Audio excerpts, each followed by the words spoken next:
হযরত মূসা আলাইহিস সালামের একজন উম্মত যিনি একটি গহীন জঙ্গলের পাহাড়ের গুহায় লাগাতার 70 বছর ধরে নন স্টপ আল্লাহর ইবাদত করছেন।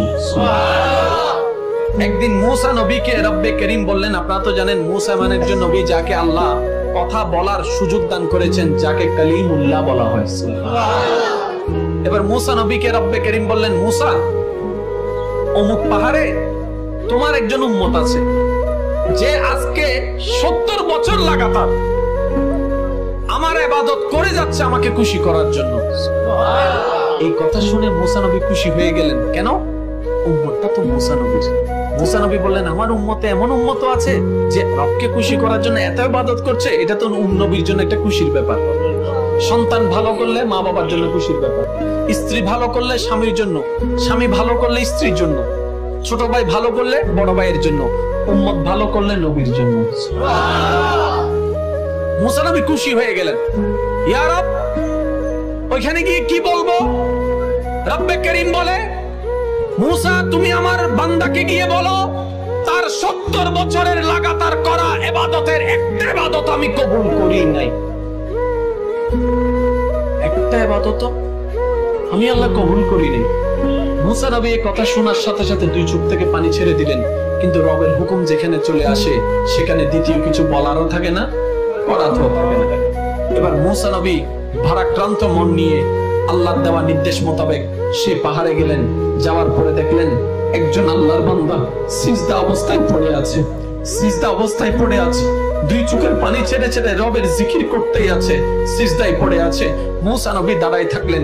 অনেকক্ষণ দাঁড়ায় থাকার পরে উনি ইবাদত থেকে মাথা তোলার পরে মূসা নবীকে দেখে সাথে সাথে দাঁড়িয়ে সালাম দিলেন। হাজার হলো তো নবী সালাম দিলেন। সালাম দিয়ে জিজ্ঞেস করলেন, আপনি কালিমুল্লাহ মূসা নবী, এখানে হঠাৎ কি ব্যাপার? তখন মূসা নবী বললেন, আমি আসিনি, আমার রব আমাকে তোমার কাছে পাঠিয়েছে।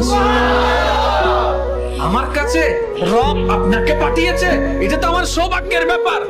কিন্তু সে তো এখনো জানে না আসল ঘটনা কি। এটা তো আমার সৌভাগ্যের ব্যাপার।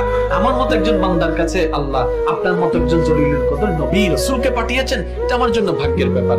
মূসা নবী দুই চোখের পানি ছেড়ে ছেড়ে বললেন, তুমি নাকি 70 বছর হয়েছে এখানে লাগাতার ইবাদত করছো? বলে যে হ্যাঁ, আমি 70 বছর ধরে চেষ্টা করছি রবকে একটু মানানোর, রবকে একটু খুশি করার। তো আমার জন্য কি বার্তা আসে একটু বলেন না। মূসা নবী বললেন, রব বলেছে তোমার 70 বছরের করা একটি ইবাদত নাকি রবের পছন্দ হয় নাই, একটা ইবাদত রবের কবুল করে নাই, রব খুশি হয় নাই তোমার উপরে, একটা ইবাদত পছন্দ করে নাই। এই কথা শুনতে দেরি ওই আল্লাহর বান্দা পাগলের মতো খুশিতে লাফাতে শুরু করলো। মূসা নবী বলে, কিরে তুই কি পাগল হয়ে গেলি? আরে কবুল হয় না, কোথায় কান্নার কাটি করে তওবা করে মাপ চেয়ে কবুল করানোর চেষ্টা করবি, তা না করে তুই খুশিতে লাফাচ্ছিস কেন? এবার সেই বান্দা বলে, ও মূসা পয়গম্বর, আমি হলাম বান্দা, উনি আমার আল্লাহ, উনি হুকুম দিয়েছেন, আমি করা দরকার করেছি, যতদূর পারি আমি করা দরকার করেছি। কবুল করবে কি করবে না সেটা তো আমার দেখার বিষয় নাই, সেটা তো ওনার দেখার বিষয়। করলো আলহামদুলিল্লাহ, না করলো আলহামদুলিল্লাহ। কিন্তু আমি খুশিতে লাফাচ্ছি কেন জানেন? এতগুলো বান্দার ভিতরে কারো কাছে তো আপনাকে পাঠাই নাই, আমার কাছে পাঠিয়েছে। তার মানে আমার রবের রহমতের নজর আমার কাছে আছে, আমার দিকে আছে। এর চেয়ে বড় পাওয়া কি হতে পারে? এর চেয়ে বড় পাওয়া কি হতে পারে? রব যে আমার কাছে আপনাকে পাঠিয়েছেন, তার মানে আমার ইবাদত উনি কবুল না করলেও দেখেছেন তো, আমার চেহারার দিকে ওনার নজর পড়েছে তো। একজন বান্দার জন্য এর চাইতে বড় পাওয়া কিছু হতে পারে না। এই পাগলের পাগলামি কথা বলতে না বলতে আল্লাহ তাআলা সাথে সাথে মূসা নবীকে ওহী করলেন, মূসা তোমার উম্মতকে জানাই দাও তারা এই পাগলামিটা আমার পছন্দ হয়েছে, সারা জীবনের ইবাদত কবুল করে নিয়েছে। সুবহানাল্লাহ। সেজন্য বলি লা তাকনাতু মির রাহমাতিল্লাহ। রব বলেছেন লা তাহজান, টেনশন করিও না, লা তাহাফ, ভয় করিও না। ও আমার বান্দা, ঈমান এবং আমল দুইটা দামি জিনিস।